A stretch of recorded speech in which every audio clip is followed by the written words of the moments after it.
안녕하세요, 소프리짬뽕 알뜰세트입니다. 군대 가면 훈련소에서 꼭 듣는 소리로 억지로 끌려온 거야? 라고 물어보는 게 있는데요, 당연히 아닙니다 라고 훈련병들은 대답합니다. 답정너 중 최고봉이 아닐까 싶은데요, 진짜 사나이에서 해군 부사관 특집을 방영했을 때 교관이 고소공포증이 있고 난 도저히 뛸 자신이 없다는 후보생이 있냐고 물어보자 몇몇 여성 참가자들이 소심하게 거수를 했었습니다. 그러자 교관은 그래서 안 뛸 거야? 라며 자신감을 가지고 도전해보라는 답정너를 보여주는데요, 그런 답정너에 대해 이런 표정을 보여주기도 했었습니다. 이렇게 답정너를 보여주는 사람들을 다른 말로는 똥꼬집이라고도 하는데, 이번엔 레전드가 된 똥꼬집들을 두 번째로 모아봤습니다. 그럼 한번 볼까요? 첫 번째는 아오누마 에이지입니다. 아오누마 에이지는 시간의 오카리나 때부터 젤다의 전설 시리즈의 디렉터를 해왔고 현재는 젤다 시리즈의 프로듀서를 담당하고 있다고 하는데요, 그는 무엇보다 바이크에 환장하여 실제로 바이크를 자주 타고 다니기도 합니다. 2014년 마리오 카트 8에 링크가 플레이어블 캐릭터로 추가됐고 링크는 마스터 바이크라는 특이한 바이크를 타고 있었습니다. 아오누마 에이지는 이걸 보자마자 내가 개발 중인 젤다 게임에도 이걸 넣어야 해 라고 생각했다는데, 그 게임은 당시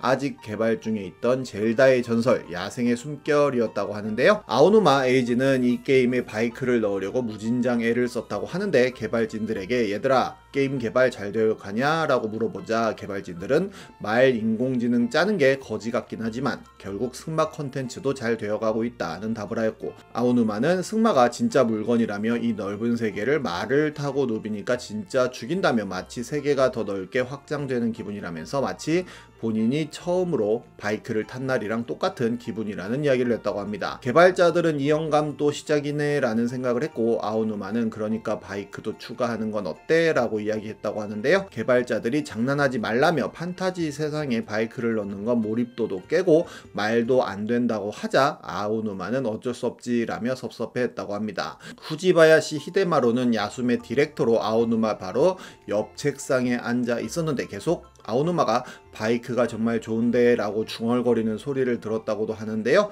결국 아오누마 에이지의 바이크 야욕은 무산되었지만 야숨의 마지막 DLC인 영걸들의 노래에서 그는 바이크의 기회를 잡게 됩니다. 디렉터가 DLC의 최종 보상은 뭘로 할까요? 라고 물어보자 아오누마는 바이크라고 대답했다고 하는데요, 개발자들이 진짜 너무하다며 이미 안 된다고 얘기했지 않냐며 말이 되냐고 항의하자 이번이 마지막 DLC라며 이미 플레이어들은 게임 다 깨봤을 거고 이건 최종 DLC의 보상이라며, 즉 바이크는 최후의 보상이나 다름없으니 이 시점에선 게임 몰입도가 좀 깨져도 괜찮다는 논리를 펼쳤다고 합니다. 결국 개발자들은 이에 수긍했고 개발을 시작했다는데요, 처음으로 야숨 세계관에 어울리게 디자인했던 바이크는 이런 모양이었다고 하는데, 아오누마는 이게 바이크냐? 라는 한마디를 짧게 던졌다고 하며 결국 마리오 카트 팀에서 에셋 빌려오고 수정하는 방향으로 갔다고 합니다. 그리고 프로그래머들도 바이크를 타보는 경험을 했다고 하는데요, 아오누마는 너희도 이제 바이크를 타는구나 라며 흐뭇해하였고, 두 번째로는 이런 느낌의 늑대 감성 디자인의 바이크가 나왔다고 합니다. 그러자 아오누마는 늑대 디자인도 멋있긴 한데 야숨에서 타고 다니는 건 대부분 말 아니냐며 바이크의 디자인도 말로 하는 게 통일성 있겠다는 대답을 했다고 하는데요, 개발자들은 통일성을 아시는 분이 야숨에 바이크를 넣으려고 하냐며 혼자 생각을 하면서 다시 개발했는데 결국 이렇게 멋진 바이크가 5번째 신수로 추가되었고 마스터 바이크 제로라는 이름을 붙였다고 하네요. 아오누마 에이지는 마침내 추가된 바이크를 타고 야숨의 필드를 누비며 매우 행복해했다고 합니다. 다음은 예비장인의 똥꼬집 때문에 파혼한 썰입니다. 23년 루리앱에 올라왔던 글인데요, 예전에 여자친구 아버님 때문에 파혼한 적이 있었다고 합니다. 여과 없이 그냥 굵직한 사건만 이야기했는데 그해 여름이 다가오기 전에 5월쯤에 더워서 에어컨을 틀었는데 에어컨 밑에 물이 한가득 고였다고 합니다. 그래서 AS를 불렀는데 그때가 한참 성수기로 좀 걸린다고 해서 어쩔 수 없이 예약 걸어놓고 선풍기로 버티고 있는데 여친 아버님이 오셔서는 손봐주신다고 했다고 합니다. 갑자기 오셔서 어안이 좀 벙벙했는데 무슨 간단한 걸로 AS를 부르냐며 이것도 하나 못 고치냐고 막 뭐라 하시더만 에어컨 뒤통수를 다 까부수더니 혼잣말로 궁시렁대시다가 몇 번 스파크가 번쩍번쩍 거리더니 에어컨을 해먹었다고 합니다. 그리고는 에어컨이 너무 오래돼서 노후화돼서 그런 거니까 어차피 새로 샀어야 했다는 등 그런 말을 하고 사라지셨다는데요. 그 이후 한참 뒤에 AS 기사가 왔는데 물 펌프만 갈아줬으면 됐을 텐데 메인 기판을 건드리셨냐고 이거 못 쓰신다는 이야기를 했다고 하네요. 여자친구한테는 그냥 뭐 오래돼서 버렸다고 둘러댔다고 하는데요. 그 이후 거짓말처럼 이번엔 냉장고가 고장나서 냉동실이 다 녹아서 반찬 같은 걸 다 버렸는데 또 여자친구가 자기 아빠한테 말을 했던지 또 드라이버를 들고 오셨다고 합니다. 그래서 그냥 냅두시라고 했더니 또 에어컨 때처럼 이거 하나 못 고쳐서 사람을 부르냐며 그러더니 갑자기 냉장고 뒤를 열어봐야겠다며 냉장고를 앞쪽으로 빼자고 했다는데요. 그래서 이거 무서워서 어깨 둘이서 드냐고 했더니 자기 혼자 빼겠다고 막 흔들흔들 하다가 냉장고 앞에 장판에 걸려버려서는 장판을 30cm 정도 또 해먹었다고 합니다. 집주인에게 말했더니 그거 거실 장판을 다 갈아야 한다고 멀쩡한 장판을 왜 그리 하셨냐고 하여 결국 냉장고도 버리고 장판도 갈았다고 합니다. 그때 돈이 엄청 깨졌는데 괜히 이야기하면 미안해할까봐 어차피 가족이라 생각하니까 그 돈이 아깝지 않았고 나만 수긍하면 넘어갈 수 있다고 스스로 생각하면서 그냥 넘겼다는데요. 그러다가 아버지가 농사를 지으시는데 고구마를 가을에 수확해서 여자친구 집에 보내드렸다고 합니다. 그 이후 예비 처가 집에 놀러 갔는데 예비 장인어른은 고구마가 맛이 없다는 둥, 고구마 모양이 안 이쁘다는 둥, 상품 가치가 너무 없다는 둥, 너무 많이 보내셔서 다 버려야겠다는 둥 이런 소리를 돌아가면서 했다고 하는데요. 결국 빡친 글쓴이가 그러는 아버님도 멀쩡한 냉장고 에어컨 해드셨을 때도 제가 그래도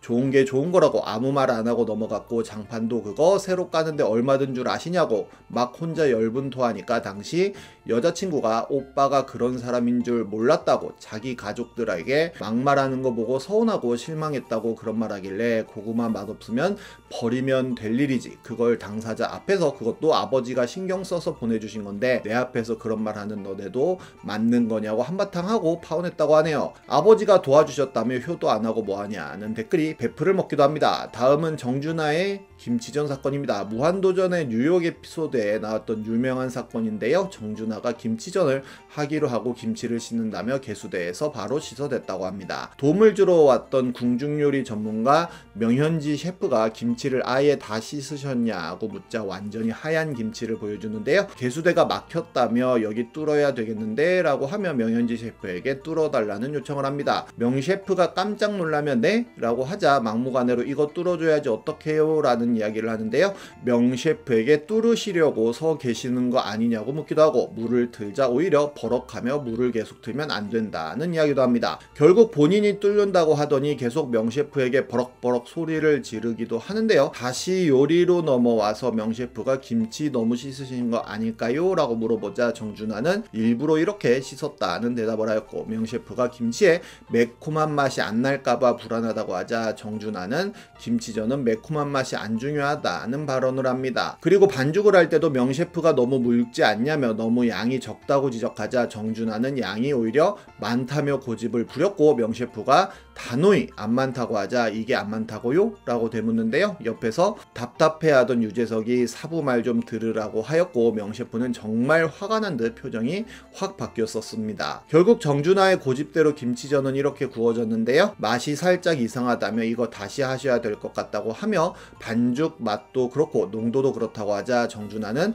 농도는 적당한 것 같은데 라고 한마디 던집니다. 명 셰프는 다시 한번 콰직했고 김치전은 완전히 망하게 됩니다. 정준하는 또 하면 된다고 하였고 명 셰프는 갈아치울 거라고 하는데요. 정준하는 김치전을 다 태워 먹어버렸고 명 셰프는 한숨만 쉽니다. 그러자 그때서야 정준하는 김치전을 처음에 보는 거라는 이야기를 하는데요. 명 셰프는 정말 분노에 가득 찬 굳은 얼굴을 보여줬는데 지금 빨리 새로 만드시는 게 나을 것 같다는 이야기를 하자 그 말도 안 듣고 다 태운 김치전을 계속 굽습니다. 결국 폭발한 명 셰프는 자리를 떴고 정준하는 익지도 않은 걸 끝까지 먹는 고집을 보여줬는데 명 셰프가 맛있으세요? 라고 물어보자 그때서야 분위기 파악한 정준하는 슬슬 눈치를 봅니다.